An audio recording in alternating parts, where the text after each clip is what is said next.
So I have a crazy topic to discuss. It is Mutah. So I had never heard that term. I'm a revert or convert to Islam until a man that I was interested in and was talking to me brought it up. And he's like, hey, have you ever done a Mutah or heard of You getting this? Oh, what? You get this already, guys. So she's a new Muslimah. She knows she has to wear her thing around her head. And she's interested in a man. His question is, so do you do Mutah? Which means I'm going to marry you for the night and you and then divorce you. It's interesting. You have lots of Muslims who say, no, it's only allowed to Mutah marriage for a little while. And you do have some hadiths on that, but we're going to take a look at that. I hadn't. So I had looked into it, and y'all, it's basically like research. A temporary marriage, which in and of itself is like an oxymoron. You think? Guys, did you hear what she just said? That if a marriage is temporary, it's an oxymoron. Marriage is supposed to be for life. AP, is marriage supposed to be for life in Islam? Is that the rule in Islam? In Islam, nope. There is no such rule. Not even from Muhammad. Remember, Muhammad, once his wife, Sauda, got old and massively overweight and was unattractive to him, he was about to divorce her just because, like, she's old. And she had to actually renounce her marital rights as far as him visiting her and so on. Say, please don't divorce me because I'll starve. Why? Because Muhammad's wives weren't allowed to marry anyone else after him. So she would have just basically been kicked out and left to fend for herself in her old age. So she came to an agreement. Hey, all of my privileges, just don't divorce me. Make sure I still have a place to live and I'm still fed. That's the pattern of conduct. The pattern of conduct in Islam. Muhammad is someone who says, hey, we've been married for a while, but you're getting kind of old now. I'm kind of old too, but you know, I've got the power here. So I'm going to get rid of you and trade you in for a younger model. This lady, we're not even talking about Mutah yet. We're not even talking about going and hiring someone for 3 hours or 3 days or something like that. We're not even talking about that view of marriage. We're not even talking about Surah 65 verse 4, which talks about prepubescent girls. She has it built into her head. Oh, marriage is forever. So what is this stuff about Mutah? Because everyone knows it's till death do us part. Marriage is supposed to be forever. Whatever.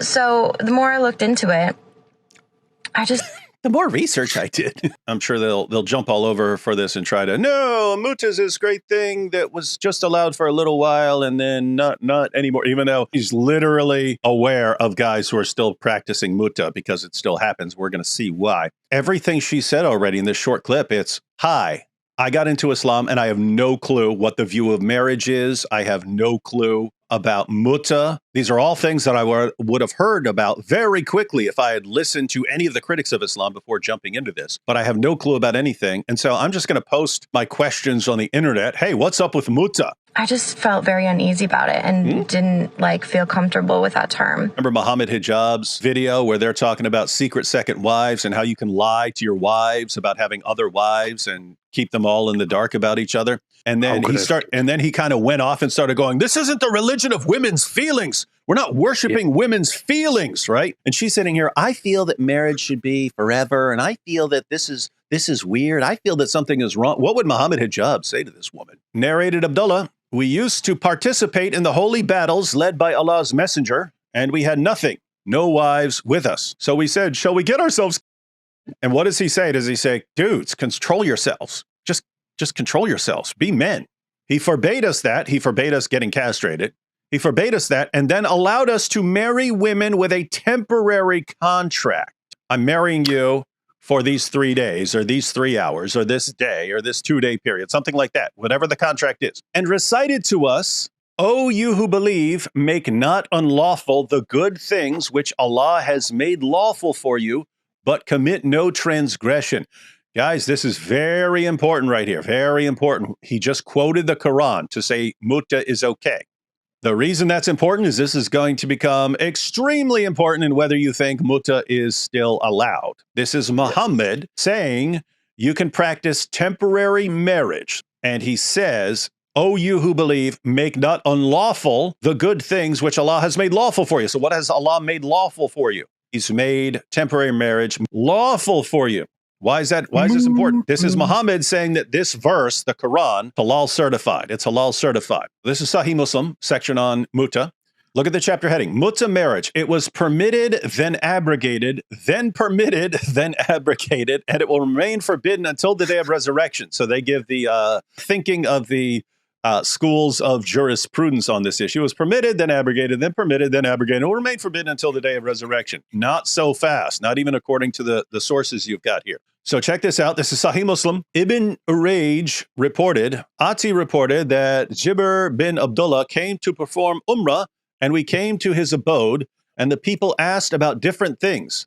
And then they made a mention of temporary marriage, whereupon he said, so this is after the time of Muhammad, whereupon he said, yes, we had been benefiting ourselves by this temporary marriage during the lifetime of the Prophet and during the time of Abu Bakr and Umar. There are some discrepancies in the Muslim sources. Some of the Muslim sources say that Muhammad allowed Mutah for a while, and then he eventually forbade it. And then he said, no more Mutah, no more Mutah. This is from one of Muhammad's companions. Yes, we had been benefiting ourselves of this temporary marriage during the lifetime of Muhammad and during the time of Abu Bakr and Umar. So during the caliphates of Abu Bakr and Umar. So long after Muhammad died, they were still practicing Mutah. So how is that? If the Muslim community understood that it had been banned, why were they still doing it? Why are they still doing it during the caliphates of Abu Bakr and Umar? Same chapter of Sahih Muslim, Jabir bin Abdullah reported, we contracted temporary marriage, giving a handful of tails or flour as a dower. Notice, handful of flour. Come marry me for 3 hours. I'm going to give you a handful of flour so you can make yourself some bread. And I'm going to you, but you get to bake yourself a little bread out of it. Islam is great, treats women great. As a dower, during the lifetime of Allah's messenger, notice what he says here, during the lifetime of Allah's messenger and during the time of Abu Bakr, until what? Until Umar forbade it. Until Umar forbade the practice. And so this is what you find in the Muslim sources. Some of the Muslim sources say that Muhammad allowed Mutah marriage, and that this continued. Muhammad didn't forbid it. This kept going through the reign of Abu Bakr into the reign of Umar, and then Umar is the one who said, no more Mutah. Why is this relevant? Well, AP. Yes, that's me. If Allah says Mutah, temporary marriage, is halal, and a Muslim says, no, Umar forbade it, and therefore it's actually haram. Is there a problem with that in Islam? And you say, I'm going to listen to Umar and not Allah? Yep. By the Quran's definition, that would mean that they are taking Umar as God besides Allah. Guys, that's according to the Quran and Muhammad himself. In the passage of the Quran, which talks about Jews and Christians taking their priests and rabbis as lords, the historical background of that, a Christian was there and he says, what are you talking about? They don't worship their priests and rabbis.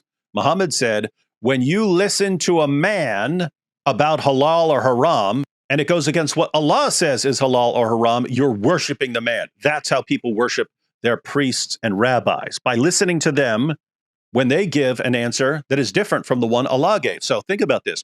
If this timeline is correct, that Muhammad allowed Mutah marriage, and if this continued throughout Muhammad's time, and he even quoted the Quran to say this is one of the things that Allah allows you in the Quran, then it's halal according to Allah and Muhammad. If the practice was actually outlawed by Umar, and you say, well, Umar says we can't do it, therefore we can't do it, even though Allah and Muhammad say we can, then according to Muhammad himself and Allah, you are now worshiping Umar. On the day of Khaybar, so that's during Muhammad's lifetime, Allah's messenger forbade the Mutah, i.e. temporary marriage, and the eating of donkey meat. So Muhammad forbade the practice. And so you can try to reconcile these. That seems to be the intent of the heading in Sahih Muslim, which said it was allowed, then it was forbidden, then it was allowed, then it was forbidden. You can try to kind of harmonize them.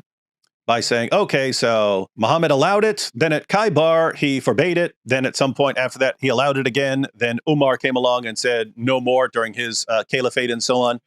That doesn't actually help you, because if Muhammad allowed it, then forbade it, then allowed it again, and then Umar overrules him, you still got the same problem. So there doesn't seem to be a good way out of this. But anyway, you have a bunch of these passages saying that Muhammad at some point during his lifetime actually made temporary marriage forbidden, made it haram.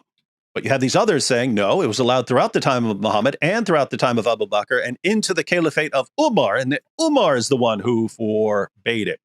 So, AP, this is the reason that some Sunnis think it's totally okay to practice Mutah. It's basically personal preference at this point.